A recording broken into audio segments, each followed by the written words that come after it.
The champagne glass shattered against the marble floor of his Hillcrest mansion, golden liquid spreading like spilled dreams across the pristine white stone. My brother Damien stood above me, his perfectly tailored Armani suit catching the light from the crystal chandelier, his face twisted with the kind of cruel satisfaction that only comes from years of building up to this moment.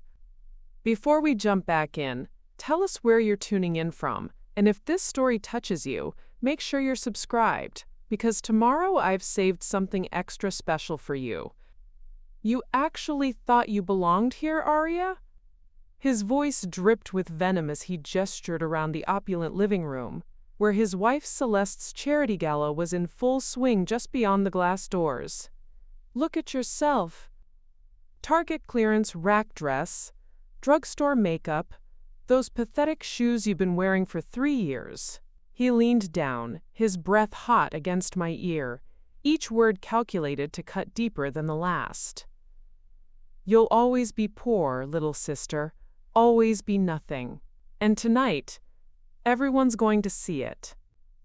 The scent of his expensive cologne mixed with the lingering aroma of gourmet catering, creating a suffocating cloud of everything I could never afford. Around us, Thornfield's elite mingled in their designer gowns and custom suits, their laughter sharp and bright like breaking crystal. I could feel their eyes on me now, drawn by the sound of shattering glass and raised voices, their whispered conversations pausing as they turned to witness my humiliation. My name is Aria Pemberton, and if you're watching this from wherever life has taken you, please stay with me. Because what happened next in that mansion overlooking Crescent Bay changed everything. Not just for me, but for the brother who thought he knew exactly who I was and exactly what I'd never become. Have you ever had someone who shared your blood, your childhood, your earliest memories look at you like you were something they scraped off their shoe? Damien and I had grown up in the same cramped apartment in Riverside District, sharing the same government cheese sandwiches, the same hand-me-down clothes, the same dreams of something better. But somehow, when life finally handed him success through his marriage to Celeste Blackthorn, daughter of Thornfield's most powerful real estate dynasty, he'd forgotten where he came from. More than forgotten, he'd decided to rewrite history entirely. She's my half-sister, I heard him explaining to a cluster of concerned guests who'd drifted closer, drawn by the commotion. Different fathers, you understand. I've been trying to help her for years, but... He shrugged with practiced helplessness, playing the role of the long-suffering brother burdened by family obligation. Some people just can't rise above their circumstances. The lie hit me like a physical blow. Half-sister? We'd shared the same father, the same cramped bedroom, the same dreams whispered in the dark when Mom was working her 3rd job just to keep the lights on. But now, standing in his wife's family money, wearing clothes that cost more than I made in a month, he was erasing me, reducing me to something more manageable, more explainable to his new social circle.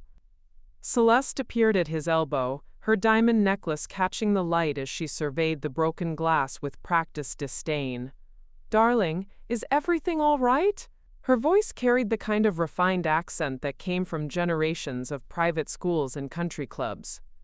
"Should security escort her out?" "No need," Damien said smoothly, his hand finding the small of her back in a gesture both possessive and protective. "Aria was just leaving, weren't you, sister?" The way he said the word made it sound like a curse. I stood there in my 3-year-old shoes and clearance dress, surrounded by more wealth than I'd ever seen in one place, feeling smaller than I had since we were kids sharing a bed because we couldn't afford furniture. The weight of every unpaid bill, every rejection letter, every night I'd gone to bed hungry while building my little consulting business from nothing, it all crashed over me at once.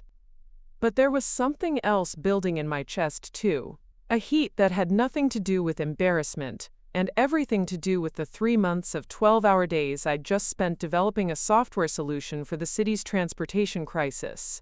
The same solution that had caught the attention of someone very important, someone whose business card was burning a hole in my purse at that very moment. "You're right," I said quietly, reaching down to pick up the largest shard of the champagne flute. The crystal caught the light, throwing tiny rainbows across my palm. I don't belong here. Damien's smile was victorious, cruel. Finally, some self-awareness. I looked around the room one more time, at the faces that had turned away from me in polite embarrassment, at the wealth that surrounded us like armor against the world I still lived in. Tomorrow, I told myself, tomorrow everything changes. But I couldn't have imagined just how much. Because in 18 hours, Celeste's own boss, the woman who controlled more real estate deals in Thornfield than God himself, would be calling me by a title that would make my brother's champagne-soaked confidence crumble like a house built on sand. I set the crystal shard on the nearest marble table and walked toward the door, my chin up, my spine straight despite the weight of every cruel word pressing down on my shoulders. Behind me, the party resumed its glittering rhythm, but I could feel Damien watching me go, probably already planning how he'd spin this story to his wife's family, how he'd explain away the sister who dared to reach above her station. If only he knew that the station I was reaching for was about to become his wife's family's most valuable business partner. If only he knew that his poor little sister had just signed the deal that would change everything. But he'd find out soon enough. They all would. Preparing and narrating this story took us a lot of time, so if you are enjoying it, subscribe to our channel. It means a lot to us. Now back to the story. The rain was coming down hard as I walked the 12 blocks from Damien's mansion back to my studio apartment in Riverside District, each step taking me further from the world of marble floors and crystal chandeliers and closer to the reality I'd been living for the past 5 years. My clearance dress was soaked through by the time I reached the cracked concrete steps of the Willowbrook apartments. But I didn't care. The cold felt cleaner than the suffocating atmosphere I'd just escaped. Have you ever felt like you were living in 2 different worlds at the same time? Like you belonged nowhere, caught between the life you came from and the life you were trying to build? That's exactly where I found myself as I climbed 3 flights of stairs to apartment 3B, my heels echoing in the narrow stairwell that smelled like old carpet and someone's dinner cooking behind thin walls. This wasn't supposed to be my story. Growing up, Damien and I had been a team. We'd made pinky promises in our shared bedroom, whispering about how we'd both escape Riverside District someday, how we'd make enough money to buy Mom a house with a garden and take her on vacation somewhere warm. When the electricity got shut off, we'd do homework by candlelight together. When there wasn't enough food, we'd split whatever we had down the middle, no questions asked. But somewhere along the way, success had rewritten my brother's memory. When he met Celeste at Thornfield University, him on a partial scholarship, her there because her trust fund made tuition feel like pocket change, everything changed. Suddenly, our shared history became something embarrassing, something to be managed and minimized. I went from being his sister to being his project, and eventually, tonight, to being his half-sister, as if changing our relationship could change the truth of where we both started. I unlocked my apartment door and stepped into the 400-square-foot space that had been home for 3 years. One room that served as bedroom, living room, and office, with a kitchenette barely big enough for a person to turn around in. My computer setup dominated one corner. 2 monitors I'd bought secondhand, a desk made from a door and cinder blocks, cables running everywhere like electronic spaghetti. This was where I'd built my consulting business from nothing, where I'd taught myself coding at 2 a.m. after working double shifts at the diner on Maple Street. The contrast couldn't have been sharper. While Damien was learning to navigate charity galas and country club politics, I was learning SQL databases and project management software. While he was developing a taste for wine that cost more than my monthly grocery budget, I was developing algorithms that could optimize city traffic patterns and reduce commute times by 30%. But here's the thing about being underestimated. It gives you a kind of freedom that privileged people never experience. When nobody expects anything from you, when your own brother introduces you as his charity case, you get to work in the shadows. You get to build something real, while everyone else is busy building their image.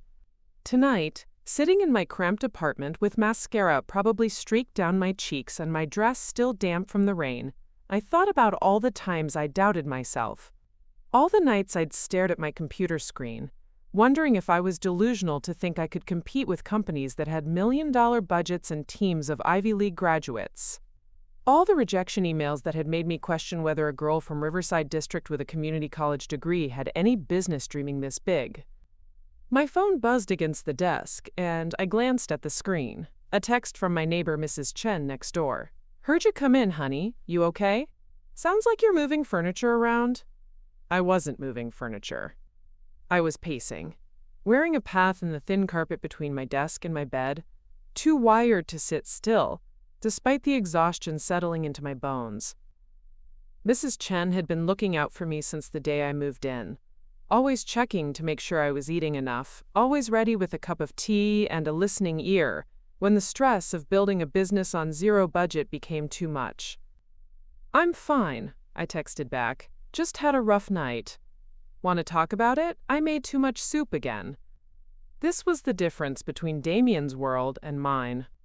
In his world, concern came with judgment, help came with strings attached, and kindness was a currency used to buy social standing. In my world, Mrs. Chen made soup because she cared, not because she wanted something in return. I walked to my window and looked out at the view, a narrow alley, the back of another apartment building, a few trees struggling to grow between concrete slabs. Not exactly the sweeping vista from Damien's mansion, but it was honest, real, no pretense, no performance required.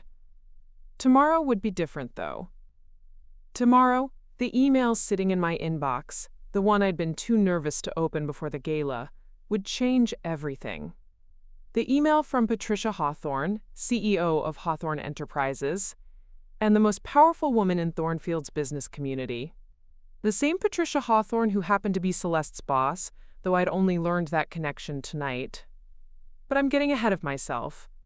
Let me tell you how a girl who grew up sharing government cheese sandwiches ended up on the radar of a billionaire CEO. Let me tell you about the 3 months that led up to this moment, when everything I'd worked for was about to collide with everything my brother thought he knew about who deserved to succeed. Because if you've ever been told you're not good enough, smart enough, or worthy enough to dream big, you need to hear what happened next. You need to know that sometimes the people who count you out are the same people who end up having to count you in. The worst part wasn't the humiliation at the gala. The worst part was realizing it had been building for 3 years, like a slow poison seeping into every interaction I'd had with my brother since he married into the Blackthorne family. As I sat on my narrow bed that night, still in my damp dress, memories came flooding back with the brutal clarity that only comes when you finally see the pattern you've been blind to. It started with the wedding invitations. Family only.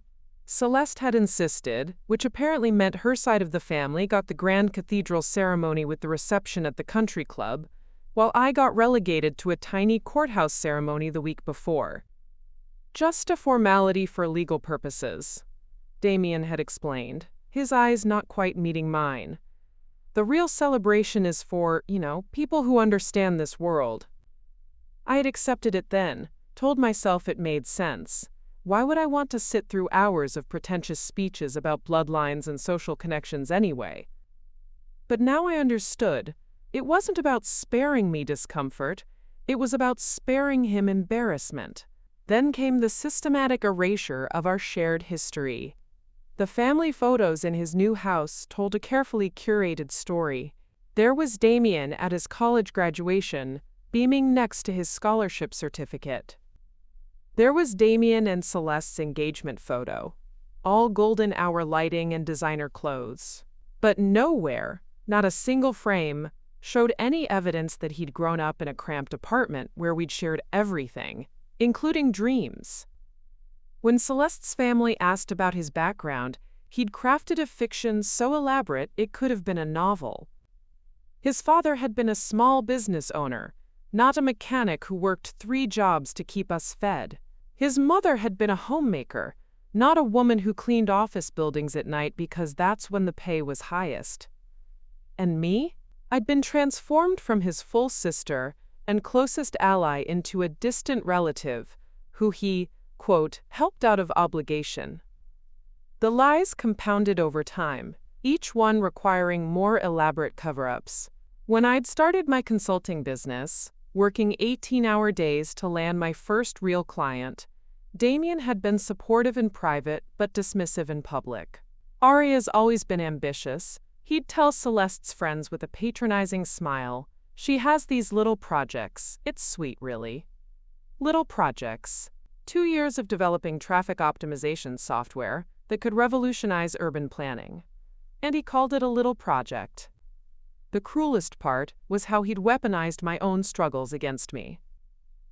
Every time I couldn't afford to join them for dinner at restaurants where a single appetizer cost what I spent on groceries for a week, it became evidence of my inability to, quote, rise to the occasion. Every time I wore the same dress to multiple events because it was the only one I owned that was remotely appropriate, it became proof that I just didn't understand their social requirements. But it went deeper than social embarrassment. Damien had actively sabotaged opportunities that might have elevated my status enough to threaten his narrative. When his mother-in-law, Patricia Hawthorne, had mentioned at a family dinner that her company was looking for innovative solutions to the city's traffic problems, I'd excitedly shared details about my software project. The next day, Damien had called me with urgent concern. "Aria, you can't just ambush important people with business pitches at family dinners," he'd said, his voice heavy with manufactured worry. Patricia was being polite. "These people get approached constantly by wannabe entrepreneurs. You'll embarrass yourself, and worse, you'll embarrass me." I'd believed him, trusted him, spent weeks doubting myself, wondering if I'd misread Patricia's interest, questioning whether my software was actually as innovative as I'd thought.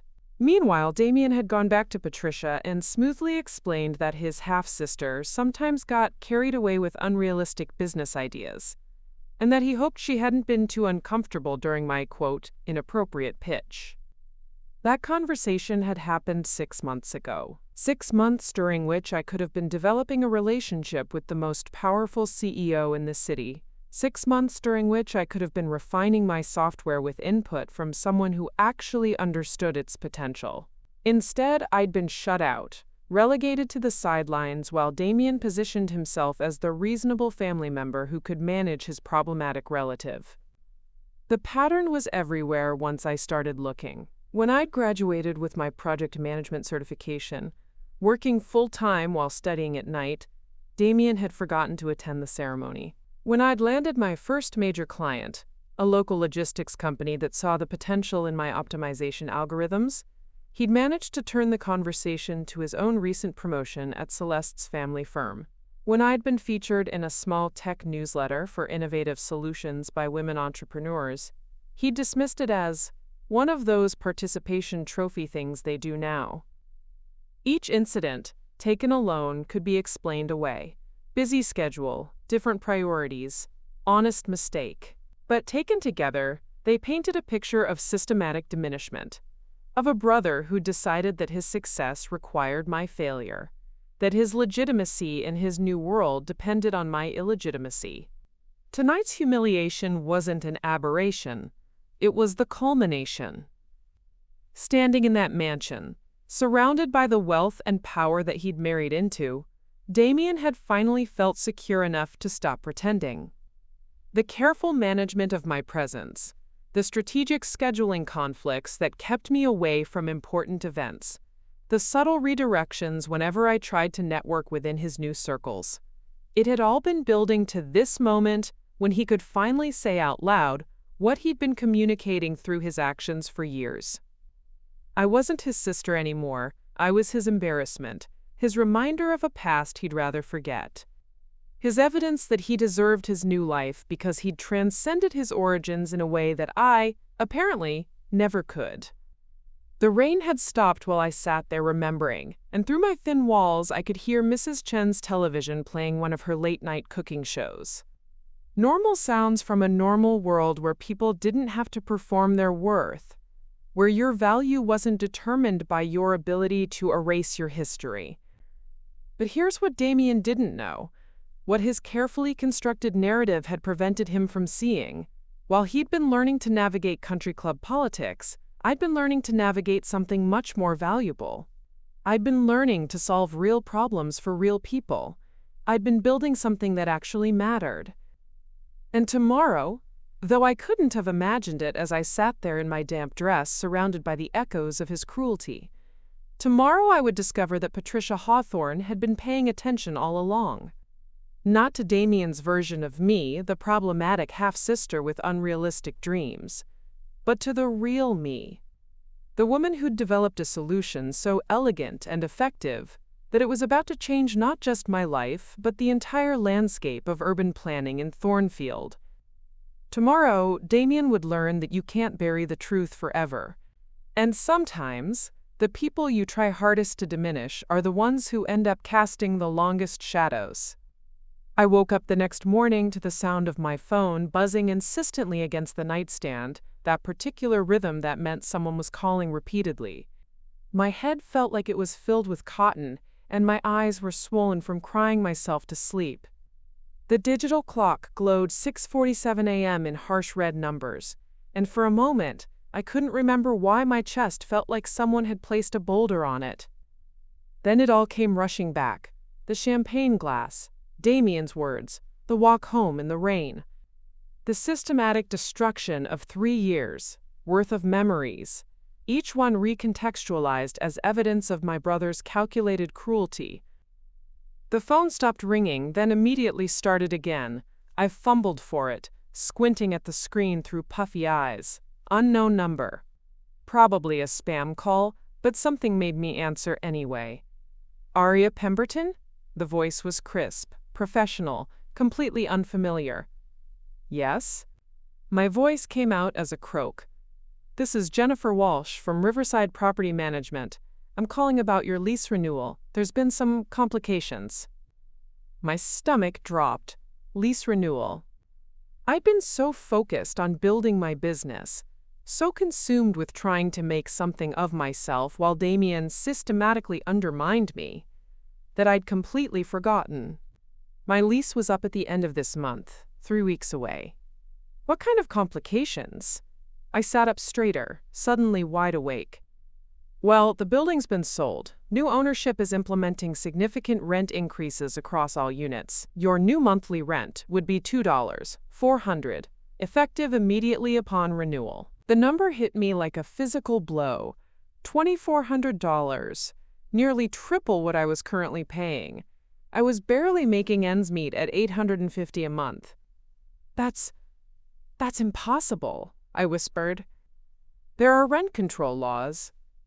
Not for units that undergo substantial renovation between tenants, Jennifer interrupted smoothly. The new owners are upgrading all units to luxury standards. New appliances, hardwood floors, granite countertops. Very attractive amenities. Amenities I couldn't afford and didn't need. Luxury standards that would price out every working-class family in the building, including me. I can't pay that, I said flatly. I understand. You have until the 15th to either sign the new lease or vacate. I'm sorry, but those are your options. The line went dead. I stared at the phone, my brain struggling to process what had just happened. Not only was I dealing with the emotional devastation of my brother's betrayal, but now I was facing homelessness in 3 weeks unless I could come up with nearly $1,600 additional dollars per month. I stumbled to my computer and opened my banking app, though I already knew what I'd find. Checking account, $847. Savings account, $1, 203. Total liquid assets, $2,050. Enough to cover the security deposit and first month's rent at my current rate, but nowhere near enough for the new luxury pricing that was about to destroy my life. The consulting business I'd built was finally generating steady income, but steady and substantial were two different things. My biggest client, Meridian Logistics, paid me $3,500 per month for ongoing optimization of their delivery routes. I had two smaller clients that brought in another $1.200 combined. After taxes, business expenses, and basic living costs, I was finally starting to see light at the end of the financial tunnel. But $2.400 just for rent would consume nearly 70% of my income. Even if I found the money somehow, I'd be back to choosing between electricity and groceries, back to the survival mode I'd been fighting so hard to escape. I opened my laptop and started searching for apartments, but everything in my price range was either in neighborhoods where I'd need a car I couldn't afford, or in buildings that looked like they might collapse in a strong wind. The few decent places I found all required first month, last month, and security deposit up front, money I simply didn't have. My phone rang again. This time it was my mother. "Aria, honey, how was the gala last night? Damien said you looked beautiful." The lie was so casual, so automatic, that it took my breath away. He'd called our mother and painted some rosy picture of the evening, probably describing how graciously he'd included his poor sister in his glamorous world. "It was fine, Mom." I couldn't tell her the truth. She was so proud of Damien's success, so happy that at least one of her children had made it. Learning that her golden boy had publicly humiliated his sister would devastate her. "That's wonderful. You know, Mrs. Rodriguez next door was asking about you. Her son just started his own plumbing business, and she thought maybe you two might hit it off." Even my mother had accepted Damien's narrative. I was the struggling daughter who needed to find a nice working-class husband to take care of me, while he was the success story who'd transcended our humble beginnings. The fact that I was building something innovative, something that could change how cities functioned, didn't register as real success in anyone's mind. "I'm pretty busy with work right now, Mom." "Oh, your little computer thing? That's nice, honey, but you can't live on dreams forever. Maybe it's time to think about something more stable." Dreams. Everyone kept calling my work dreams, as if the algorithms I'd spent 2 years perfecting were just elaborate fantasies. As if the software that had already improved efficiency for 3 companies was somehow less real than Damien's job managing his wife's family's existing wealth. After I hung up, I sat in my apartment and looked around at the life I'd built from nothing. The secondhand furniture I'd carefully chosen and arranged. The wall where I'd hung my certificates, and the few small awards I'd received for innovation in logistics optimization. The corner where my computer setup hummed quietly, processing the data that had become my specialty. In 3 weeks, all of it would have to go. I'd have to find some cramped room in a house with 4 other struggling people, or move back in with my mother in her subsidized housing unit, or what? Sleep in my office if I could even keep my business running without a stable address? The weight of it all settled on my chest like a physical thing. This wasn't just about money. This was about watching everything I'd worked for slip away just as I was starting to gain momentum. This was about being forced backward, just when I'd begun to believe I might actually escape the limitations everyone had placed on me. I thought about calling Damien. For one desperate moment, I actually considered it. He had money now, connections, influence. If I swallowed my pride, apologized for embarrassing him at the gala, maybe he'd help me find an affordable place to live. Maybe he'd remember that we used to be on the same team. But then I remembered his words from last night. "You'll always be poor, little sister. Always be nothing." This was exactly what he'd been waiting for. Proof that his prediction was coming true. Evidence that I really couldn't rise above my circumstances. If I called him now, desperate and homeless, it would confirm everything he'd said about me. It would give him the satisfaction of being right. My hands were shaking as I reached for my coffee mug, but it was empty. I'd forgotten to make coffee. I'd forgotten to eat dinner last night. The basic functions of taking care of myself seemed overwhelming when everything else was falling apart. The apartment felt smaller suddenly, the walls pressing in like they knew they wouldn't be mine much longer. Outside my window, I could see other buildings, other apartments where other people were probably facing their own impossible choices. But none of that made my situation feel less isolating, less devastating. I had 3 weeks to find a miracle, or 3 weeks to accept that Damien had been right all along. That some people were meant to struggle, and some were meant to succeed, and the difference wasn't talent or effort or innovation. It was just luck. And mine had finally run out. For 2 hours, I sat paralyzed at my computer, staring at the same spreadsheet of numbers that refused to add up to survival. The cursor blinked mockingly in the cell where I'd been trying to calculate how I could possibly afford to stay in Thornfield, let alone continue building my business. Every scenario ended the same way: bankruptcy, failure, proving Damien right. But somewhere around 9 a.m., as the morning sun finally broke through the clouds and streamed across my desk, something shifted inside me. Maybe it was exhaustion, maybe it was desperation, or maybe it was the memory of who I used to be before years of systematic diminishment had taught me to make myself smaller. But I found myself reaching for my phone with hands that had stopped shaking. I pulled up my email app and scrolled back through 3 months of correspondence until I found what I was looking for. There, buried between spam offers and client updates, was an email I'd received but never answered. An email that had arrived the same day Damien had convinced me I was delusional for thinking Patricia Hawthorne might be interested in my work. The subject line was simple: Traffic Optimization Inquiry, Hawthorne Enterprises.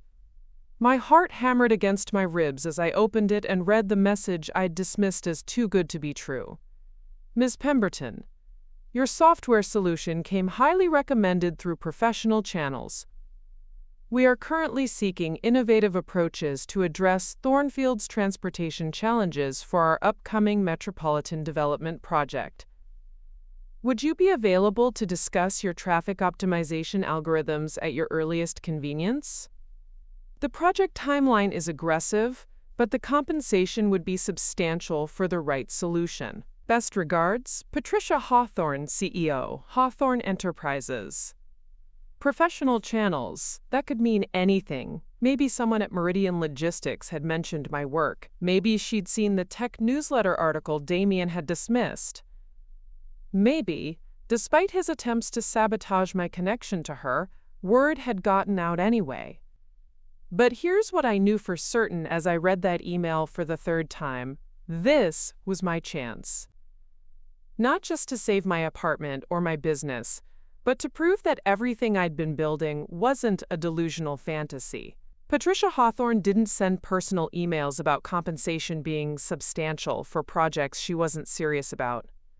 I looked at the timestamp. The email had been sent exactly 93 days ago. 93 days during which I could have been developing this relationship. 93 days during which I could have been collaborating with the most powerful development company in the city. 93 days lost because I'd believed my brother when he told me I was embarrassing myself. The rage that flooded through me was clean and sharp, cutting through the despair that had been paralyzing me all morning. How dare he? How dare Damien take this opportunity away from me, and then have the audacity to call me a failure for not rising above my circumstances? How dare he sabotage my chances and then blame me for not succeeding? But the rage was useful. It burned away the uncertainty, the self-doubt, the voice in my head that sounded disturbingly like my brother asking what made me think I was qualified to work with someone like Patricia Hawthorne. I was qualified because I'd spent 2 years developing algorithms that could reduce traffic congestion by 30%. I was qualified because I'd already proven my solutions worked with 3 different companies. I was qualified because I'd taught myself advanced programming while working double shifts and supporting myself on less money than Damien probably spent on lunch. I was qualified because I'd survived everything that had tried to break me, and I was still here, still fighting, still building something that mattered. My fingers moved across the keyboard before my fear could stop them. Ms. Hawthorne, I apologize for the delayed response to your inquiry. I have been refining my traffic optimization algorithms based on recent implementations with local logistics companies, and I believe the results would be directly applicable to your metropolitan development project. I have a comprehensive presentation prepared that demonstrates projected efficiency improvements, cost savings, and implementation timelines. Would you be available to meet this week to discuss how my software could serve your project goals? I'm available at your convenience. Best regards, Aria Pemberton. I read it 3 times, checking for typos, making sure the tone struck the right balance between professional confidence and respectful enthusiasm. Then, before I could second-guess myself, I hit send.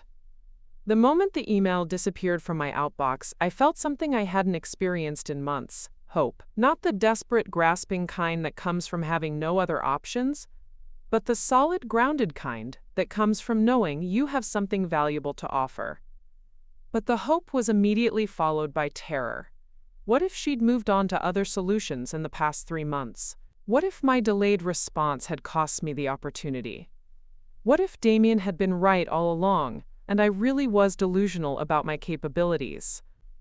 I forced myself to stand up and walk away from the computer.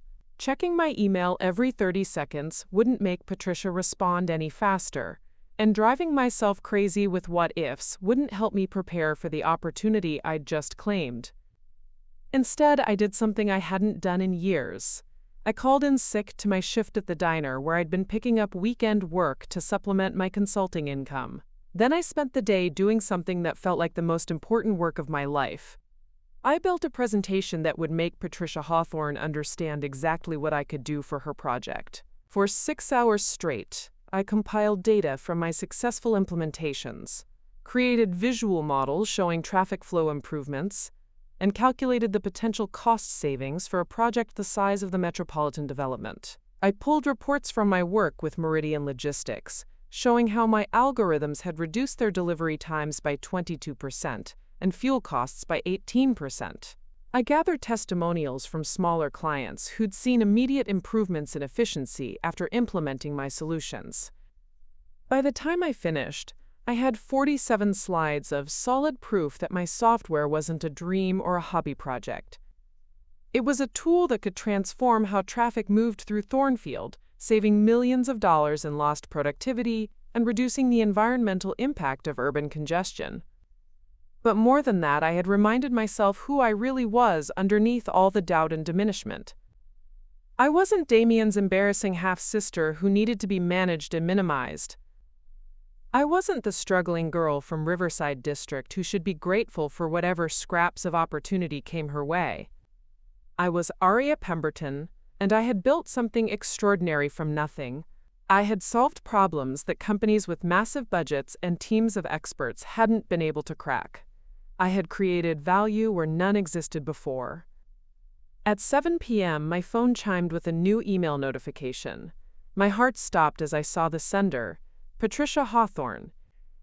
Ms. Pemberton, I'm pleased to hear from you. Your software solution has remained at the top of our consideration list. Are you available to meet tomorrow at 2 p.m. at our downtown offices? I'd like to see your presentation and discuss the project parameters in detail. I should mention that time is of the essence. We need to finalize our traffic management approach within the next 2 weeks to stay on schedule. Looking forward to our meeting. Patricia Hawthorne. I read the email 5 times before it sank in. She wanted to meet, tomorrow. The opportunity I'd been afraid to pursue was not only still available, it was urgent. They needed a solution in 2 weeks, which meant they needed someone who could move fast. Someone who already had a working system ready to implement. Someone exactly like me. As I sat there in my soon-to-be former apartment, surrounded by the modest life I'd built through sheer determination, I realized that tomorrow would either be the beginning of everything I'd worked toward or the confirmation of everything Damien believed about my limitations. But for the first time in months, I wasn't afraid of finding out which one it would be. The Hawthorne Enterprises building dominated downtown Thornfield's skyline, like a gleaming monument to power and success. 43 stories of steel and glass that caught the afternoon sun and threw it back in brilliant fragments making the entire structure look like it was lit from within. As I stood on the sidewalk at 1:45 p.m., clutching my laptop bag and the portfolio containing 3 printed copies of my presentation, I had to crane my neck just to see where the building disappeared into the clouds. I'd spent the morning in a strange state of calm focus, the kind that comes when you've moved beyond nervousness into a zone where only competence matters. I'd chosen my one good business suit, navy blue, purchased 2 years ago for client meetings, and worn so carefully that it still looked professional. I'd rehearsed my presentation until I could deliver it in my sleep. I'd checked and rechecked every calculation, every projection, every graph until I was certain that my work could speak for itself. But nothing had prepared me for the sheer scale of walking into Patricia Hawthorne's world. The lobby was a cathedral of marble and gold, with ceilings that soared 3 stories high and a reception desk that looked like it had been carved from a single piece of black granite. Security guards in crisp uniforms nodded respectfully as visitors passed through turnstiles that probably cost more than I made in 6 months. The sound of my heels on the polished floor echoed with an authority I'd never heard in my own footsteps before. "Aria Pemberton for Patricia Hawthorne," I told the receptionist, a woman whose makeup was so flawless it looked professionally applied. She smiled with genuine warmth, not the polite dismissal I'd been expecting. "Ms. Hawthorne is waiting for you. Executive elevator to the 43rd floor. Ms. Walsh will meet you there." The elevator ride felt like ascending into another dimension. Through the glass walls, I watched the city shrink below me until the streets looked like lines on a map, and the people became invisible dots moving through urban corridors. By the time I reached the top floor, I could see all the way to Crescent Bay, where Damien's mansion sat like a child's toy house among dozens of others that had seemed so impressive from ground level. The elevator doors opened onto a reception area that redefined everything I thought I knew about professional environments. Floor-to-ceiling windows wrapped around the entire space, offering a 360-degree view of the city. The furniture was obviously custom-designed, all clean lines and rich materials that spoke of budgets beyond imagination. Original artwork hung on the few interior walls, paintings I recognized from museum catalogs. "Ms. Pemberton." A tall woman in an impeccably tailored dress approached with an outstretched hand. "I'm Jennifer Walsh, Ms. Hawthorne's chief of staff. She's ready for you." The same Jennifer Walsh who'd delivered my eviction notice that morning. I wondered if she recognized my voice, but her professional demeanor gave nothing away. In this context, she was simply another gear in Patricia Hawthorne's well-oiled machine. She led me down a hallway lined with photographs documenting Patricia's career, groundbreaking ceremonies, ribbon cuttings, handshakes with mayors and governors, awards presentations. 30 years of building an empire, one strategic decision at a time. "Ms. Hawthorne, Aria Pemberton is here." The corner office that served as Patricia's workspace was larger than my entire apartment. Windows on 2 walls provided panoramic views that made me understand why people fought so hard to reach the top. Not just for the money or the power, but for the perspective. From up here, you could see how everything connected, how the whole city functioned as a single, complex system. And behind a desk that could have doubled as a conference table sat the woman who controlled more development deals than anyone else in Thornfield. Patricia Hawthorne was smaller than I'd expected, maybe 5'4" in heels, but she commanded the space with the kind of presence that had nothing to do with physical size. Her silver hair was cut in a sharp bob that framed intelligent eyes, and when she stood to greet me, her handshake was firm enough to communicate that she didn't play games. "Aria, I'm so glad you could meet on short notice. Please, have a seat." She gestured to a seating area near the windows, 2 leather chairs separated by a glass table that probably cost more than my car. As we settled in, I noticed she'd already reviewed my presentation materials. A printed copy sat on the table between us, annotated with notes in her precise handwriting. "I have to tell you, she said, settling back in her chair with a slight smile. "Your software has been the talk of my development team for months. Ever since we heard about your work with Meridian Logistics. Months. They'd been talking about my work for months, while I'd been doubting whether it was even worth pursuing. The preliminary numbers are impressive," she continued, flipping through the presentation pages. 22% improvement in delivery efficiency, 18% reduction in fuel costs. But what really caught our attention was the scalability factor. Your algorithms don't just optimize individual routes, they optimize the entire network simultaneously. She understood. In 30 seconds, Patricia Hawthorne had grasped the core innovation that had taken me 2 years to develop, the breakthrough that made my software different from every other traffic management system on the market. The Metropolitan Development Project will be the largest mixed-use development in Thornfield's history, quote, she explained, standing and walking to a wall-mounted display that showed architectural renderings of a massive complex. Residential towers, commercial space, entertainment venues, all integrated into a 20-block area. When it's complete, we'll be managing traffic flow for an additional 40,000 residents and 25,000 daily workers. The scope was staggering. This wasn't just a software implementation. It was the foundation for how an entire section of the city would function for decades to come. Traditional traffic management systems can't handle that kind of complexity, she continued. We need something that can learn, adapt, and optimize in real time as patterns change. Something like what you've built. She returned to her chair and leaned forward, her expression shifting to something more intense. Aria, I'm going to be direct with you because time is critical.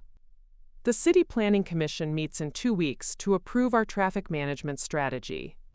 If we can demonstrate that we have a proven solution that will actually improve flow rather than create gridlock, they'll fast-track the entire project. My mouth felt dry. And if you can't demonstrate that, then the project gets delayed by at least a year while we develop alternative approaches. That delay would cost us approximately $50 million in lost opportunity, plus whatever market changes occur while we're waiting. $50 million. The number was so large it didn't feel real, like she was talking about monopoly money rather than actual business consequences. Here's what I'm proposing, Patricia said, pulling a folder from the table and placing it between us. Full licensing of your traffic optimization software for the Metropolitan Development Project, with additional compensation for customization and implementation support. The initial payment would be $2 million, with performance bonuses based on efficiency improvements. The world went silent except for the sound of my own heartbeat thundering in my ears. $2 million. More money than I'd imagined making in my entire career, let alone from a single project. I started, then stopped, my voice failing me completely.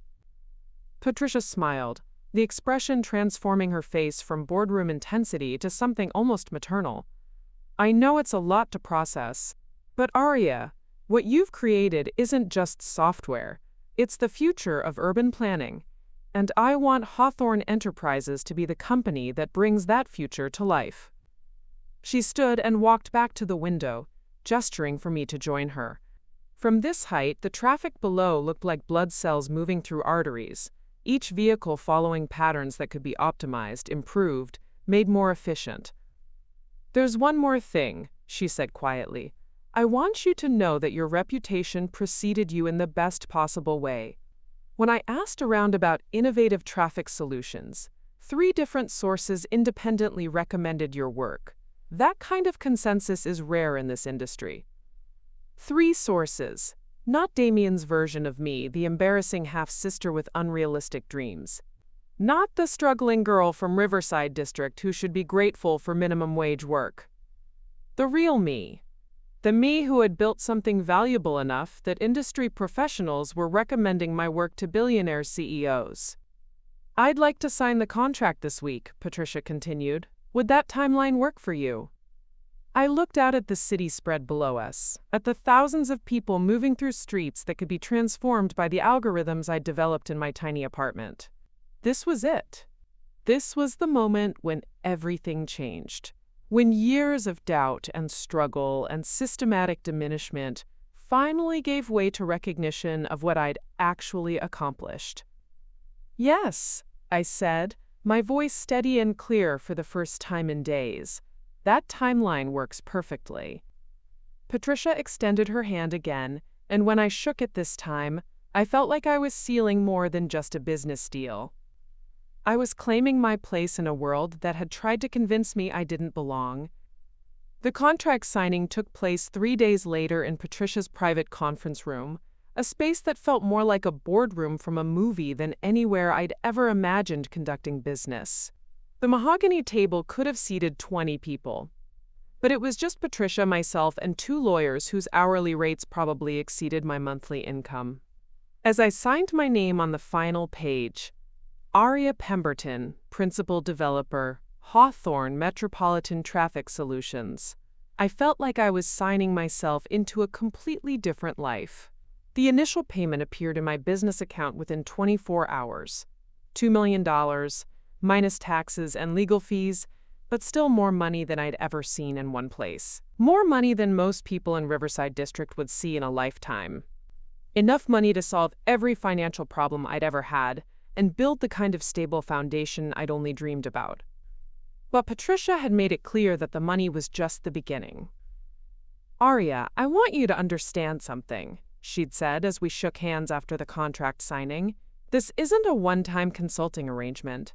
What we're building together has the potential to transform how every major city approaches traffic management. I'm hoping this is the start of a long-term partnership." Partnership. The word felt foreign on my tongue, like a language I was still learning to speak. For so long, I'd been fighting alone, scraping together resources and credibility one small victory at a time. The idea that someone of Patricia's caliber wanted to link their success to mine was still difficult to process. Within a week, my entire world had been reconstructed around this new reality. Patricia had insisted on setting me up with proper office space in the Hawthorne building. Not a corner desk or a shared workspace, but an actual office on the 38th floor, with a view of the harbor and enough space for the kind of development team we'd need to customize my software for the Metropolitan project. Walking into my new office for the first time felt like stepping into someone else's life. The furniture was elegant but functional. A standing desk with dual monitors, a conference table for client meetings, bookshelves that I could actually fill with technical manuals and industry publications. The walls were bare white, waiting for me to decide how to make the space my own.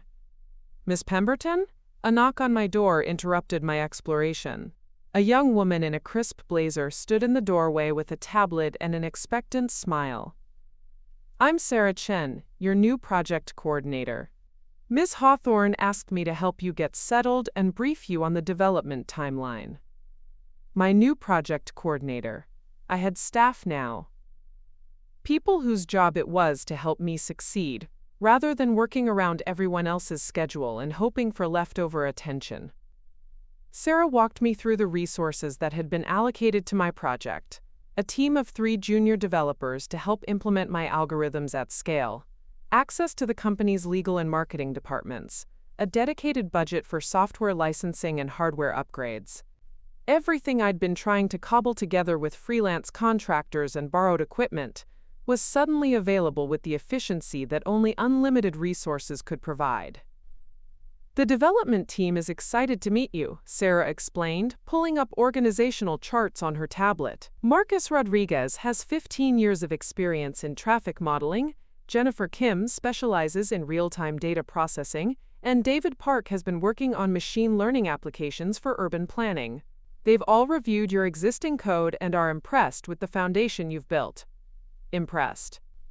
Industry professionals with advanced degrees and decades of experience were impressed with work I'd done alone in my apartment, teaching myself through online tutorials and trial-and-error experimentation. That afternoon, I met with the team in our dedicated project workspace, a glass-walled area that buzzed with the kind of focused energy I'd only experienced in isolation before. For 3 hours, we walked through my algorithms line by line, discussing optimization strategies and implementation challenges. Not once did anyone question my qualifications or suggest that my approach was unrealistic. They treated my work like what it was, a sophisticated solution to a complex problem. "The elegance of your network optimization function is really remarkable," Marcus said, pointing to code I'd written during a caffeine-fueled all-nighter 6 months earlier. "Most traffic management systems optimize each intersection independently, but your approach treats the entire grid as a connected system. It's exactly what we need for a project this size." Jennifer nodded enthusiastically. "And the machine learning component that adapts to changing patterns? That's cutting-edge stuff. You're essentially teaching the traffic system to think." These weren't patronizing compliments or polite encouragement. These were professional assessments from people who understood the technical complexity of what I'd accomplished. For the first time in my career, I was surrounded by colleagues who could appreciate not just the results of my work, but the innovation behind it. By the end of my first week at Hawthorne, I'd moved out of my Riverside District apartment, not because I was being evicted, but because I was choosing something better. Patricia had recommended a luxury building in Harbor Heights, just 15 minutes from the office, with floor-to-ceiling windows and amenities I'd never imagined having access to. The rent was exactly what I'd been paying at Willowbrook, but instead of a cramped studio, I had a one-bedroom apartment with granite countertops, hardwood floors, and a balcony overlooking the water. Mrs. Chen from my old building had cried when I told her I was moving, but they were happy tears. "You did it, honey," she'd said, hugging me tight. "You really did it." The contrast with my old life was staggering in ways both large and small. Instead of walking 12 blocks in questionable neighborhoods, I now took a private elevator from the parking garage to my office floor.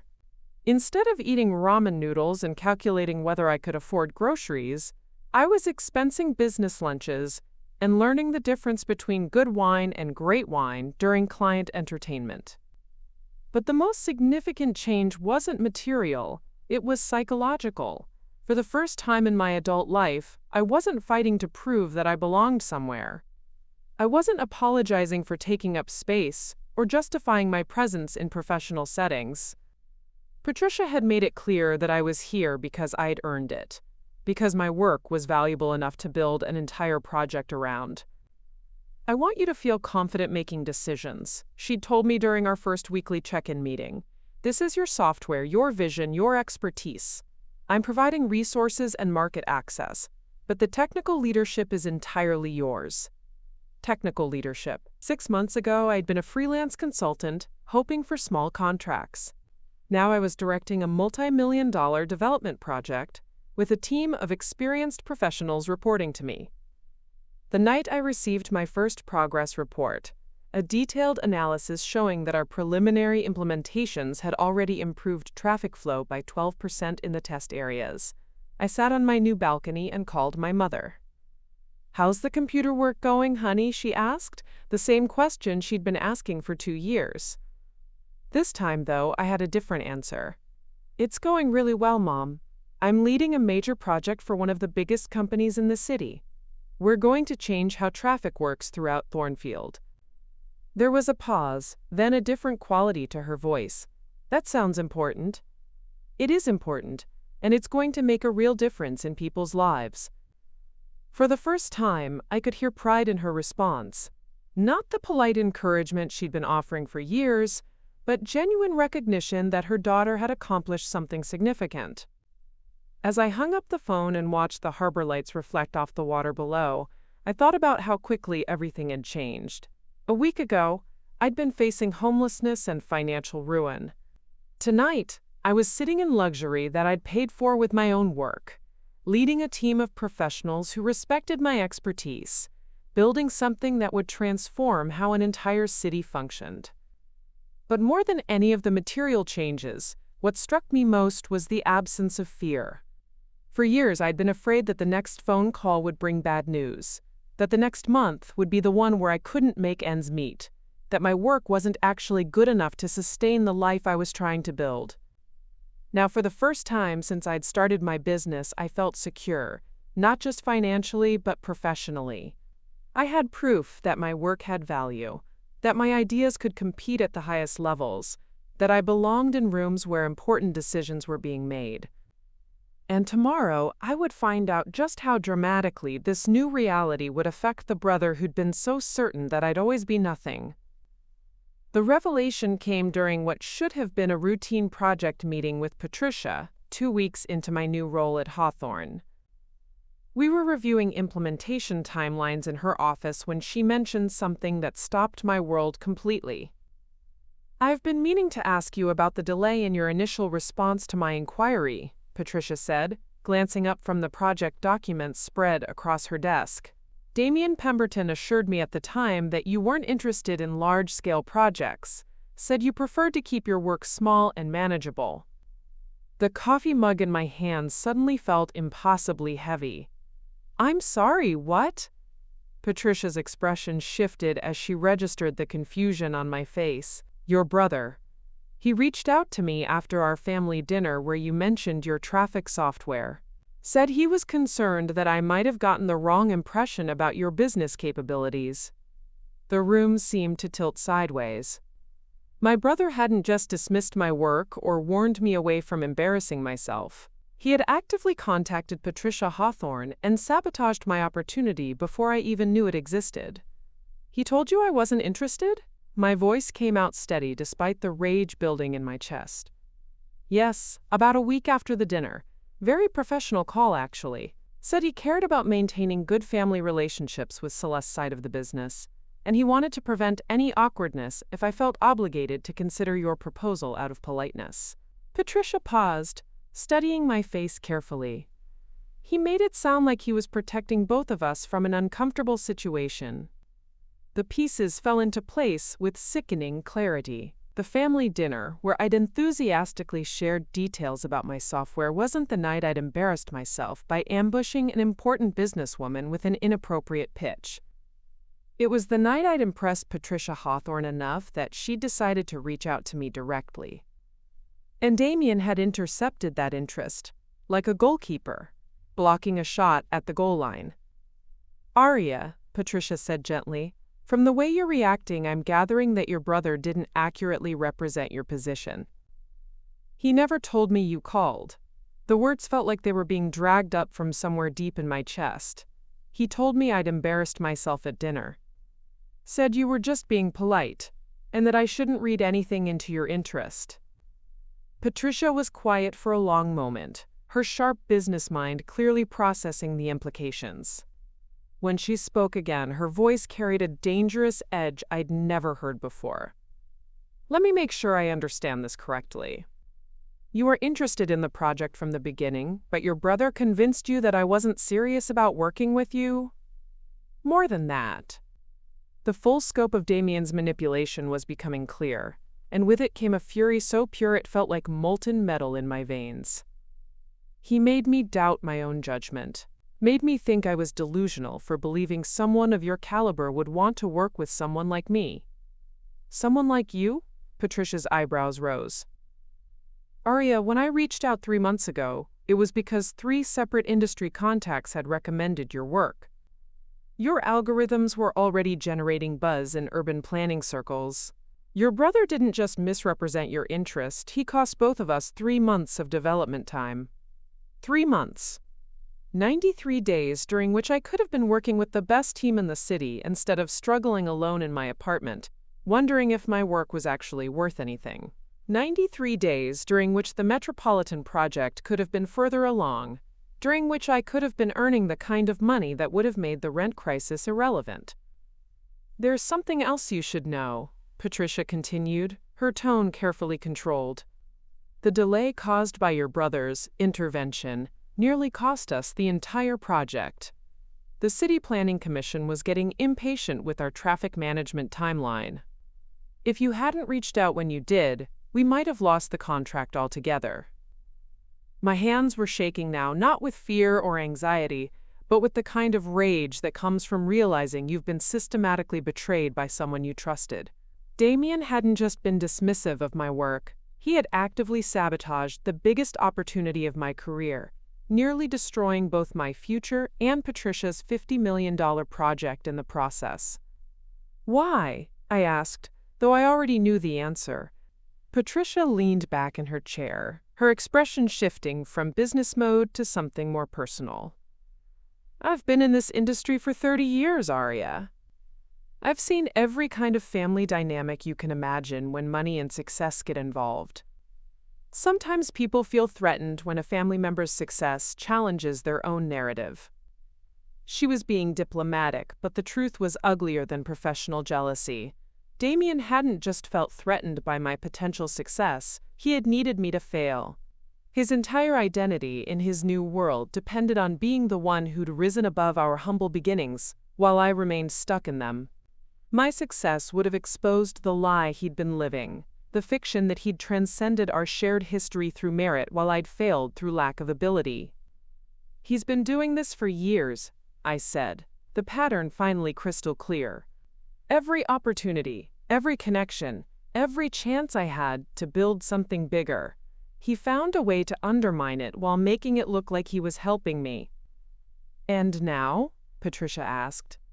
I thought about the champagne glass shattering on the marble floor, about Damien's cruel satisfaction as he called me nothing in front of Thornfield's elite, about the 3 years of systematic diminishment, the lies about our relationship, the careful construction of a narrative that painted him as the successful brother burdened by his failure of a sister. Now he has no idea that his poor little sister just became his wife's boss's most valuable business partner. Patricia's smile was sharp and knowing. Speaking of which, there's a quarterly family dinner at the Blackthorn estate this weekend. Celeste mentioned that Damien would be attending, of course. I typically discuss major project developments at these gatherings. She paused, letting the implications sink in. I was planning to announce our new traffic management partnership and introduce our lead developer to the family. The quarterly family dinner. The same exclusive gatherings where Damien performed his role as the successful son-in-law, where he basked in the reflected glory of the Blackthorn name and fortune, where he would be expecting to maintain his carefully constructed image as the family's rising star. You want me there? I asked. I think it's time the family met the real Aria Pemberton, Patricia said. Not Damien's version of you, but the woman who's about to revolutionize urban planning in Thornfield. The woman whose work will be generating headlines and industry awards. The woman who's proven that innovation and excellence can come from anywhere, regardless of background or connections. I thought about walking into that dinner as Patricia Hawthorne's business partner, instead of Damien's embarrassing half-sister. About introducing myself as the lead developer of the Metropolitan Project, instead of the struggling girl from Riverside District who should be grateful for minimum wage work. About watching Damien's face when he realized that the opportunity he'd sabotaged hadn't died. It had simply waited for me to claim it on my own terms. There's one more thing, Patricia said, pulling a folder from her desk drawer. I've been documenting the timeline of events for our project files. The initial contact, your brother's intervention, the 3-month delay, your eventual response, and our accelerated development schedule to make up for lost time. She placed the folder in front of me. It was thick with correspondence, meeting notes, and detailed records of every interaction that had led to this moment. Business is about relationships, Aria, but it's also about accountability. Your brother's actions had material consequences for both our project timeline and our budget. That's not something that can be overlooked, regardless of family connections.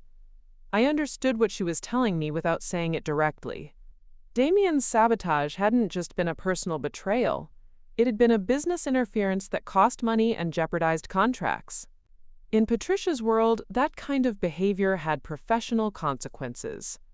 The dinner is Saturday night, she said, standing to signal the end of our meeting. 7 o'clock at the Blackthorn estate. I think it's time everyone learned exactly who Aria Pemberton really is. As I left her office and walked back to my own space on the 38th floor, I thought about how completely the tables had turned. A month ago, I'd been facing homelessness and financial ruin. convinced that my brother was right about my limitations and my place in the world. Saturday night, I would walk into the most exclusive gathering in Thornfield as an equal, not a charity case. I would introduce myself as Patricia Hawthorne's partner, not Damien's burden. And for the first time in 3 years, my brother would have to face the truth about what he'd tried so hard to suppress, that his poor little sister had built something extraordinary, despite everything he'd done to stop her. The only question now was whether he would survive the revelation. Friday afternoon found me in Patricia's private conference room with Sarah Chen and Marcus Rodriguez, ostensibly planning my presentation for the family dinner. But what started as a business strategy session quickly evolved into something more calculated, more surgical in its precision. The key, Patricia said, spreading documents across the mahogany table, is to let the work speak for itself. No drama, no confrontation, just professional presentation of facts. She was right, of course. The most devastating response to Damien's years of sabotage wouldn't be emotional outbursts or public accusations. It would be quiet, undeniable proof that everything he'd said about me was not just wrong, but spectacularly, embarrassingly wrong. Sarah had prepared a comprehensive dossier of my achievements over the past month: the signed contract, the team assignments, the preliminary performance metrics, the industry recognition that was already generating inquiries from other cities. Numbers that told a story of success so complete that no amount of spin could diminish it. The Metropolitan project timeline is particularly impressive, Marcus noted, pointing to implementation charts that showed we were actually ahead of schedule despite the 3-month delay. Most traffic management overhauls of this scale take 18 months to 2 years. We're looking at full deployment in 8 months. 8 months to transform how traffic moved through 20 city blocks. 8 months to prove that my algorithms could handle the most complex urban planning challenge Thornfield had ever attempted. 8 months during which my software would be generating measurable improvements in the daily lives of thousands of people. But beyond the professional vindication, Patricia had revealed something that added a sharper edge to Saturday's confrontation.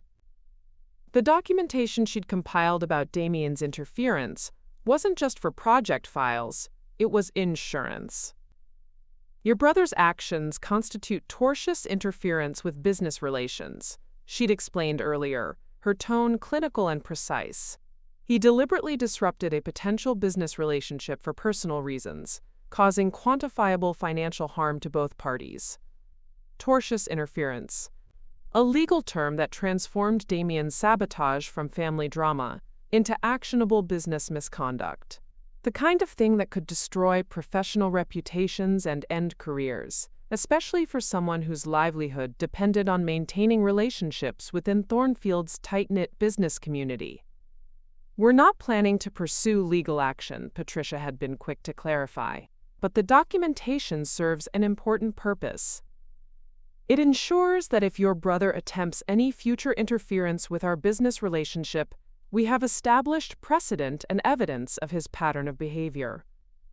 The message was clear.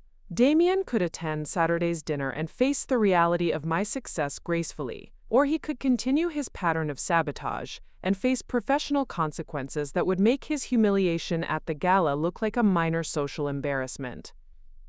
As we refined the presentation strategy, I found myself thinking about the psychology of what we were planning. For 3 years, Damien had controlled the narrative about my capabilities and my place in his new world. He'd been the gatekeeper who decided which opportunities I deserved to know about, which connections I was qualified to pursue, which dreams were realistic versus delusional. Saturday night, that control would end permanently. The beauty of this approach, Sarah observed as we reviewed the presentation flow, is that you're not attacking him directly. You're simply existing at a level he claimed you could never reach. Existing at that level and thriving there. In just 4 weeks, I'd gone from facing eviction to leading a multi-million-dollar project. From questioning whether my work had any real value to having industry veterans seek my expertise. From being Damien's embarrassing burden to being Patricia Hawthorne's trusted partner. But the most important element of Saturday's strategy wasn't professional posturing, it was personal authenticity. For too long, I'd allowed Damien's version of me to override my own understanding of my capabilities. I'd internalized his narrative about my limitations, his assessment of my worthiness, his judgment about my place in the world. Tomorrow night, I would simply be myself, the real Aria Pemberton, not the diminished version that Damien had been selling to his new family for 3 years. "There's one more consideration," Patricia said, pulling out a different folder. "The Blackthorne family dynamics." Charles and Margaret Blackthorne built their fortune on identifying and nurturing talent, regardless of background. They're going to be very interested in how someone with your innovations ended up being overlooked for so long. Charles and Margaret Blackthorne, Celeste's parents, the family patriarchs whose approval Damien had been desperately seeking since he married into their world. They would be hearing for the first time about their son-in-law's active interference with their daughter's boss's business interests. "They don't tolerate behavior that damages family business relationships," Patricia continued. "And they especially don't appreciate being misled about important professional opportunities." I thought about how Damien must have presented himself to them over the past 3 years. The hardworking son-in-law from humble beginnings who'd transcended his circumstances through merit and determination. The responsible family member who protected their daughter from his problematic relatives. The rising star who could be trusted with increasing responsibilities within their empire. All of that carefully constructed image would crumble the moment Patricia introduced me as her business partner and explained the timeline of our professional relationship. "What's my role in the presentation?" I asked, reviewing the materials one final time. "Tell your story," Patricia said simply. "Where you came from, what you built, how you developed the expertise that made this project possible. Let them understand that innovation doesn't always come from the expected places." My story. Not Damien's version of it, filtered through his need to minimize my achievements and exaggerate my limitations. The real story of working 3 jobs while teaching myself programming. Of developing algorithms in a cramped apartment with second-hand equipment. Of building a business from nothing while my own brother actively sabotaged my biggest opportunities. "And if he tries to interrupt or redirect the conversation?" Sarah asked. Patricia's smile was cold and professional. "He won't, because the moment he attempts to diminish your achievements in front of the Blackthorne family, I'll be happy to share the documentation we've compiled about his interference with our business timeline." The strategy was elegant in its simplicity. Damien could sit quietly and watch me claim my place as an equal in his new world. Or he could demonstrate the exact behavior that had already cost him any moral high ground he might have claimed. As we finished our planning session, I realized that Saturday night wasn't really about revenge, despite how satisfying Damien's comeuppance would be. It was about reclaiming my narrative, establishing my worth independently of his approval or disapproval, and ensuring that no one could ever again convince me that my achievements were less significant than they actually were. "One last thing," Patricia said as we gathered our materials. "I want you to remember that you're not walking into that dinner as Damien's sister anymore. You're walking in as my business partner, as the lead developer of the most important urban planning project in Thornfield's history, as a professional who's earned her place at that table through her own merits." I nodded, feeling a calm certainty settle over me. Tomorrow night, I wouldn't be defending myself against Damien's characterizations or trying to prove that I deserved to be there. I would simply be there, successful and accomplished, and secure in my own worth. And for the first time in 3 years, my brother would have to deal with the real me instead of the diminished version he'd been selling to everyone who mattered. The girl he'd tried so hard to keep small had grown into a woman he could no longer control. And tomorrow night, everyone would see exactly what he'd been trying to suppress. The Blackthorne estate made Damien's mansion look like a cottage. As Patricia's driver pulled through the wrought iron gates Saturday evening, I caught my first glimpse of the sprawling Georgian manor that had been home to Thornfield's most powerful family for 4 generations. Manicured lawns stretched toward the harbor, dotted with mature oak trees and sculptures that probably cost more than most people's houses. This wasn't just wealth. This was legacy. I stepped out of Patricia's Mercedes wearing a dress I'd purchased that afternoon. Designer, but understated, the kind of elegant simplicity that whispered rather than shouted. My hair was professionally styled, my confidence genuine rather than performed. For the first time in my life, I felt like I belonged in a setting like this, not because someone had graciously included me, but because I'd earned my place there. "Ready?" Patricia asked, adjusting her pearl necklace as we approached the grand entrance. More than ready. The foyer was a monument to old money and older power. Marble floors, oil paintings of stern-faced ancestors, a staircase that curved upward like something from a period film. But what struck me most was the sound of familiar laughter drifting from the dining room, including Damien's voice carrying that particular tone of animated charm he used when performing for people whose approval mattered to him. "Patricia," Charles Blackthorne emerged from the dining room, a silver-haired man in his 70s whose handshake conveyed decades of successful negotiations. "We were beginning to worry you'd been detained by some crisis at the office." "Never a crisis when you have the right team," Patricia replied smoothly. "Charles, I'd like you to meet Aria Pemberton, the brilliant software developer I've been telling you about. She's leading our Metropolitan Project Traffic Management Initiative." Charles turned to me with the kind of immediate attention that successful people give to other successful people. "Miss Pemberton, Patricia's been singing your praises for weeks. Something about revolutionary algorithms that are going to solve our traffic nightmares?" Before I could respond, Damien appeared in the doorway behind Charles, and I watched 3 years of careful image management collapse in real time.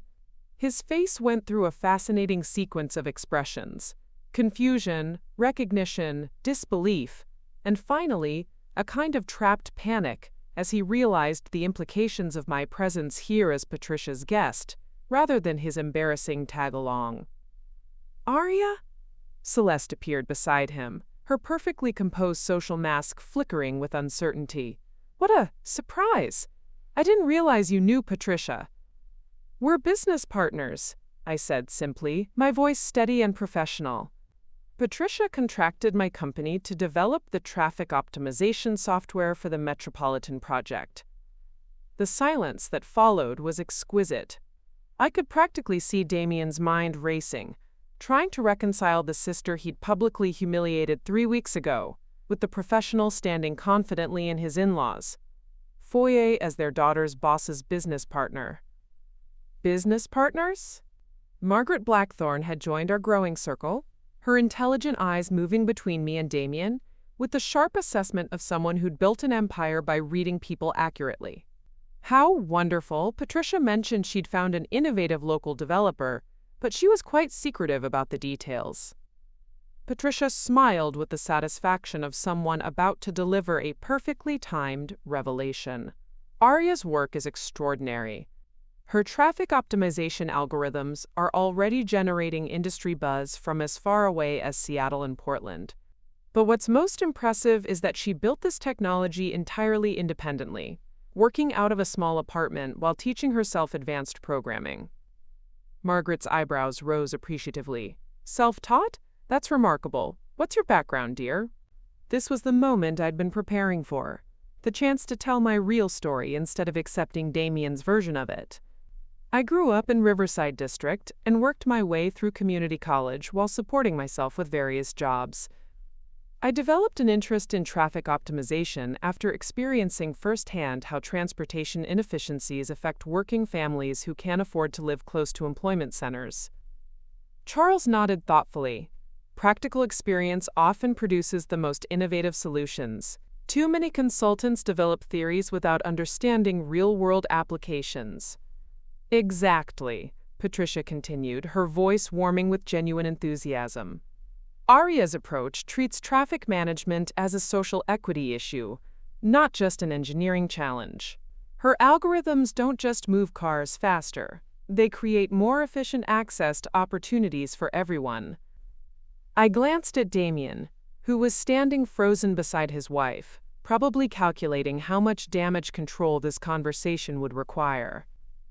His carefully constructed narrative about his problematic half-sister was disintegrating with every word of praise from the people whose approval had become central to his identity. The timeline has been particularly impressive, Patricia continued, clearly enjoying herself. We went from initial contact to signed contract in less than a week. Aria was so well prepared that we're actually ahead of schedule, despite some early communication delays. Patricia's diplomatic way of referencing Damien's sabotage, without explicitly accusing him in front of his in-laws. But the look she gave him made it clear that she remembered exactly who had caused those delays. "Damien," Charles said, turning to his son-in-law with a puzzled expression, "didn't you mention having a sister in tech? I'm surprised you never connected her with Patricia's projects." The question hung in the air like a sword waiting to fall. Damien's mouth opened and closed silently, his face cycling through shades of red that would have been comical if the moment weren't so devastating for him. We, family and business, you know," he stammered, apparently unable to construct a coherent explanation for why he'd never mentioned that his sister was exactly the kind of innovative developer his mother-in-law had been seeking. "Oh, but Charles," Margaret interjected with the kind of innocent curiosity that powerful women use when they smell deception, "didn't you tell us that your sister worked with computers? And Patricia's been looking for traffic solutions for months. What a missed opportunity for collaboration." Celeste was staring at her husband with growing realization. As someone who'd grown up in the Blackthorne family, she understood the value of business connections and the importance of facilitating introductions that could benefit the family's interests. Damien's failure to connect his accomplished sister with his mother-in-law's professional needs wasn't just an oversight, it was a betrayal of the collaborative approach that had built the Blackthorne empire. "Perhaps," Patricia said with surgical precision, "Damien felt that family relationships and business shouldn't be mixed. Though I have to say, working with Aria has been one of the most productive partnerships of my career." The compliment was genuine, but its timing was devastating. Patricia was making it clear that Damien hadn't just failed to facilitate a valuable business connection, he'd actively prevented one. "Well," Charles said with the hearty enthusiasm of someone who'd identified a success story, "we'll certainly want to hear more about this project over dinner. Revolutionary urban planning happening right here in Thornfield. This is exactly the kind of innovation our city needs." As we moved toward the dining room, I caught Damien's arm gently. "We should talk after dinner," I said quietly, my voice calm but firm, "about communication delays and missed opportunities." His eyes were wide with the kind of panic that comes from watching your carefully constructed world collapse in real time. He nodded wordlessly, finally understanding that the sister he'd tried so hard to diminish had become someone he could no longer control or define. The dining room conversation flowed around achievements and innovations, around the kind of substantive professional topics that had always been off-limits to me in Damien's version of family gatherings. For the first time, I was participating as an equal rather than being tolerated as an obligation.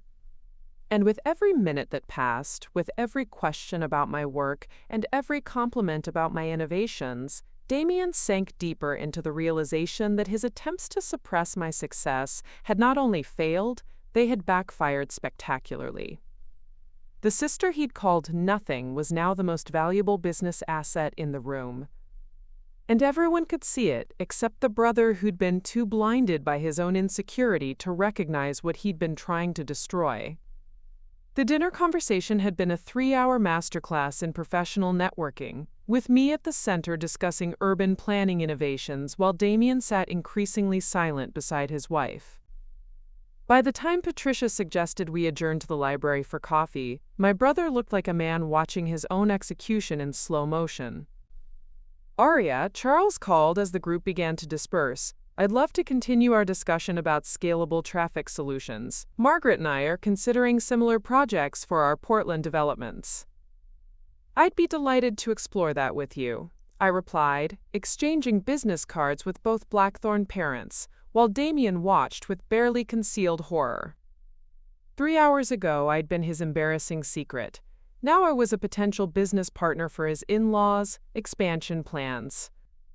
But the real reckoning was waiting in the estate's garden, where Damien had finally found the courage to approach me as the other guests mingled inside. The evening air was cool and crisp, carrying the scent of late-blooming roses and the distant sound of harbor waves. We stood facing each other on the stone terrace where he'd probably proposed to Celeste, where he'd imagined building his perfect new life, free from reminders of where he came from. "Aria, I can explain," he began, his voice carrying that same desperate quality I'd heard when we were children and he'd broken something valuable. "No," I said quietly, cutting him off with a calm that surprised us both. "You can't explain this, Damien, because there's no explanation that makes what you did acceptable." His face cycled through expressions I'd seen 1,000 times. The preparation for manipulation, the search for the right combination of charm and deflection that had always worked on me before. But something in my posture, in the steadiness of my gaze, told him that his old techniques wouldn't work anymore. "I was trying to protect you," he said finally, his voice smaller than I'd heard it in years. "Patricia Hawthorne's world is brutal. I didn't want you to get hurt when the project didn't work out." The lie was so transparent, so obviously crafted for this moment, that I almost laughed. "You called Patricia directly and told her I wasn't interested in large-scale projects. You didn't protect me from anything. You stole an opportunity that was already mine." "You don't understand the pressure I'm under," he said, his voice rising with a hint of his old authority. "Celeste's family expects certain things. I can't have—" "Can't have what?" I interrupted, stepping closer. "Can't have a sister who's successful? Can't have someone in your family who might outshine you? Can't have evidence that the story you've been telling about transcending your background might not be the only way to succeed?" The questions hit him like physical blows. His mouth opened and closed silently, searching for denials that wouldn't come, because we both knew I was right. "For 3 years," I continued, my voice steady but carrying the weight of accumulated pain, "you've been rewriting our history. Telling people I'm your half-sister because a full sister from the same background threatens your narrative. Calling my work little projects because actual recognition of my achievements would complicate your role as the family success story." "That's not." "It absolutely is," I said firmly. "And the proof is that when the most powerful CEO in Thornfield expressed interest in my work, you didn't celebrate your sister's potential breakthrough. You sabotaged it, because my success was more threatening to you than my failure." Damien's face had gone pale in the garden lighting, and I could see him realizing that all his careful explanations and justifications were crumbling against the simple truth of what he'd done. "But here's what you never understood," I continued, feeling 3 years of suppressed confidence finally flowing freely. "You can't actually diminish someone else's worth by pretending it doesn't exist. You can delay their recognition, complicate their path, make their journey harder, but you can't change the fundamental value of what they've built. Aria, please, we can work this out. Family is more important than business." "Family," I repeated, the word feeling strange on my tongue. "You mean the family connection you've been hiding for 3 years? The family relationship you denied at your own wife's gala 3 weeks ago?" His shoulders sagged as he realized there was no version of this conversation where he emerged as the wronged party. "I heard what you said to Patricia inside," he said desperately, "about communication delays and missed opportunities. Are you planning to tell them what I did?" The question revealed everything about how his mind worked. Even now, facing the consequences of his actions, his primary concern was damage control for his own reputation, rather than understanding the harm he'd caused. I'm not planning to tell them anything, Damien, because I don't need to. His relief was visible for exactly the length of time it took me to continue. They're smart people who built their fortune by recognizing talent and value. They've already figured out that something doesn't add up about why your accomplished sister never got connected with your mother-in-law's professional projects. They're drawing their own conclusions about what kind of person actively prevents family members from pursuing opportunities. The truth of this was written across his face as he processed what the evening's conversations had actually revealed to the Blackthorne family. Not just that he had a successful sister, but that he'd been actively concealing that success from people who valued innovation and collaboration above family politics. "What do you want from me?" he asked finally, his voice barely above a whisper. It was the same question he'd asked when we were children, and he'd taken something that belonged to me, expecting that the right combination of apology and promise would restore his access to whatever he wanted. But I wasn't a child anymore, and I didn't want anything from him. "I want you to understand something," I said, my voice carrying a finality that made him flinch. "You don't get to define my worth anymore. You don't get to decide which opportunities I'm ready for, or which connections I deserve to know about. You don't get to manage my relationships or control my narrative. But we're family." "No," I said firmly. Family means supporting each other's success, not sabotaging it. Family means celebrating achievements, not minimizing them. Family means being proud when someone you love breaks through barriers, not being threatened by their breakthrough. I paused, letting that sink in before delivering the final verdict. "You chose your image over my opportunities. You chose your comfort over my future. You chose protecting your narrative over supporting your sister. Those were your choices, and now you get to live with the consequences." "Aria, please." "I'm done, Damien." The words came out with surprising gentleness, not anger or hurt, but simple finality. "I'm done trying to be small enough to fit into your story. I'm done apologizing for achievements that threaten your version of yourself. I'm done accepting your assessment of what I'm capable of accomplishing." Through the library windows, I could see Patricia engaged in animated conversation with Charles and Margaret, probably discussing the urban planning innovations that would transform Thornfield over the next decade. My future was in that room, with people who valued what I'd built rather than feeling threatened by it. "I have a business to run," I said, turning toward the house. "A team depending on me, a project that's going to change how this city functions, and partners who actually want me to succeed." I started walking away, then paused and looked back at my brother one final time. "You were right about one thing, though. I'll never be poor again. But not because someone rescued me or because I got lucky. Because I built something valuable enough that the most successful people in Thornfield want to be in business with me. And that happened despite you, not because of you." As I walked back toward the library, toward the conversation about Portland expansion projects, and the handshake deals that would define the next phase of my career, I heard Damien call my name one last time, but I didn't turn around. The sister he'd tried so hard to diminish was walking away from him forever, and the woman taking her place didn't need his permission to succeed. 6 months later, I stood in my new corner office on the 42nd floor of the Hawthorne building, watching the morning sun paint golden streaks across Crescent Bay. The Metropolitan project had exceeded every projection we'd made. Traffic flow through the downtown corridor had improved by 38%. Commute times were down an average of 22 minutes, and 3 other cities had already contracted with us to implement similar systems. But more than the professional success, what struck me most was the quality of silence in my life. No more anxiety about rent payments or wondering if my next client would materialize. No more questioning whether my work was actually valuable or just elaborate self-delusion. No more walking into rooms and immediately calculating whether I belonged there or was being tolerated out of politeness. The transformation hadn't just been financial, though the numbers were staggering.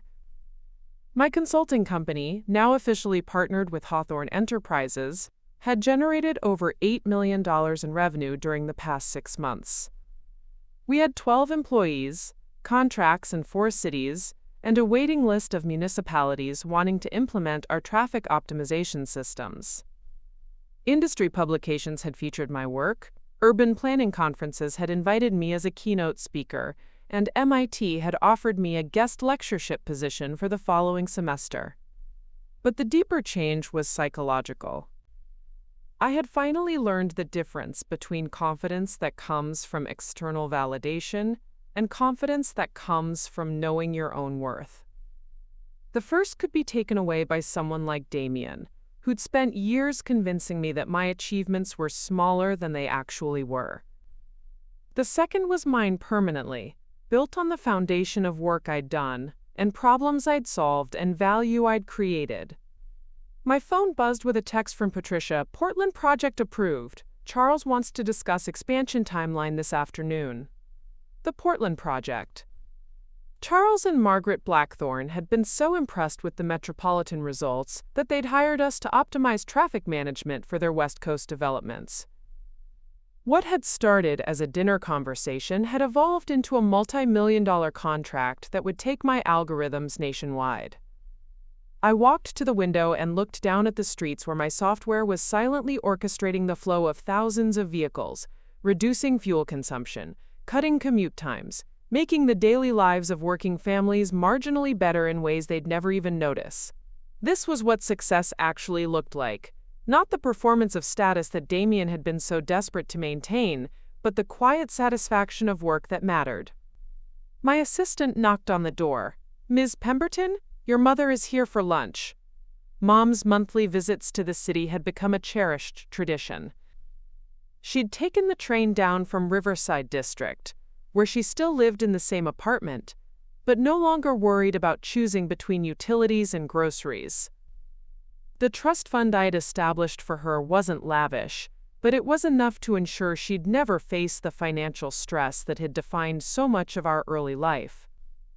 "Aria, honey," she said, settling into the client chair across from my desk with the kind of comfortable familiarity that came from finally understanding that her daughter's computer work was actually changing how cities functioned.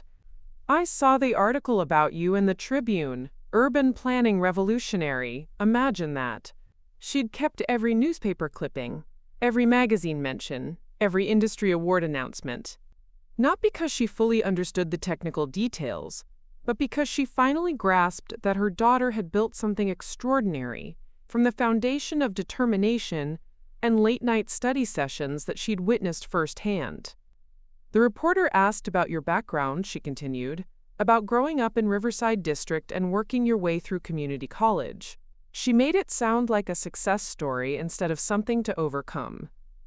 That perspective shift had been one of the most healing discoveries of the past months.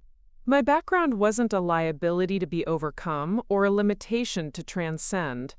It was an asset that gave me insights into transportation challenges that affected working families most directly.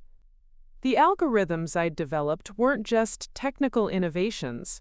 They were solutions informed by lived experience of how traffic inefficiencies created barriers to economic opportunity. "Have you heard from Damien lately?" Mom asked carefully, the way she always did when venturing into territory that might still be painful. The question used to make my stomach tighten with a complex mixture of anger and residual hurt. Now it just felt like curiosity about someone from my past whose life had diverged from mine completely. "Not since Christmas," I said. He sent a card.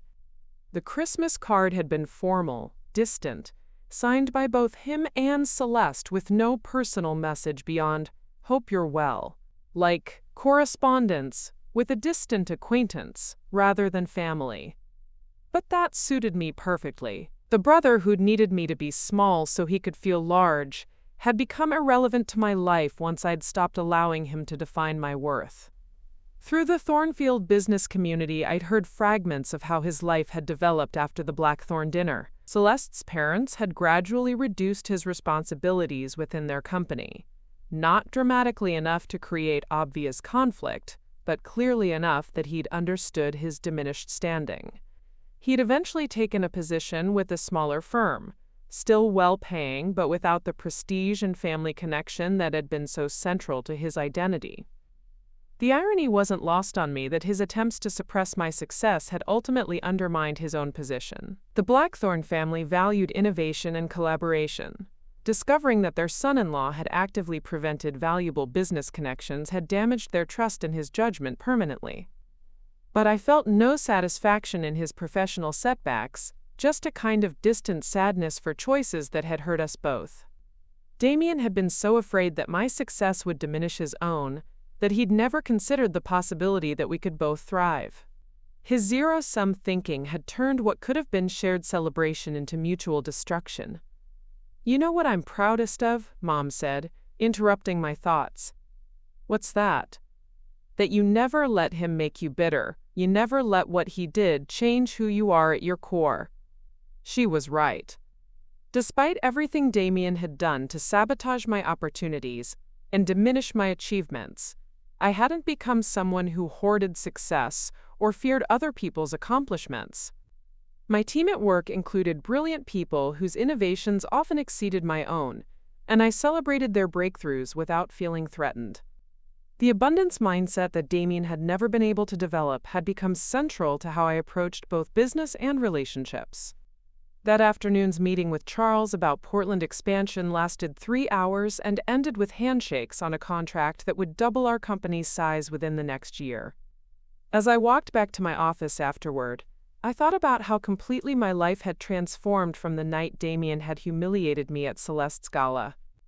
The sister he'd called nothing was now featured in Harvard Business Review case studies about innovative urban planning. The woman he'd claimed would always be poor was building generational wealth while solving problems that improved thousands of people's daily lives. The family embarrassment he'd tried to hide had become someone whose achievements reflected well on everyone connected to her. But more importantly, I'd learned that success isn't just about what you accomplish. It's about who you become in the process of accomplishing it. I'd become someone who lifted others up rather than pulling them down. Someone who created opportunities rather than hoarding them. Someone who built bridges rather than burning them.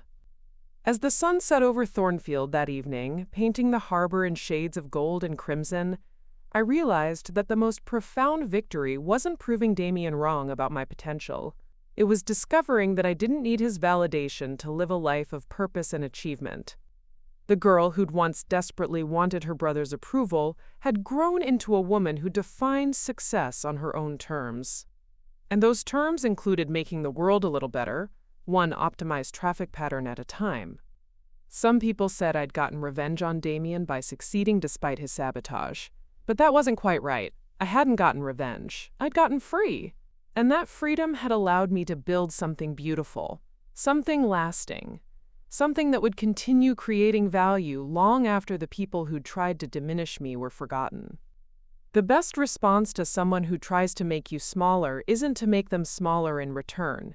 It's to become so fully yourself that their opinion becomes irrelevant. And finally, after 30 years of life and 6 months of unprecedented success, I had become exactly that, irrelevantly immune to limitation, unstoppably committed to growth, and completely free to build whatever came next. Up next, you've got 2 more standout stories right on your screen. If this one hit the mark, you won't want to pass these up. Just click and check them out.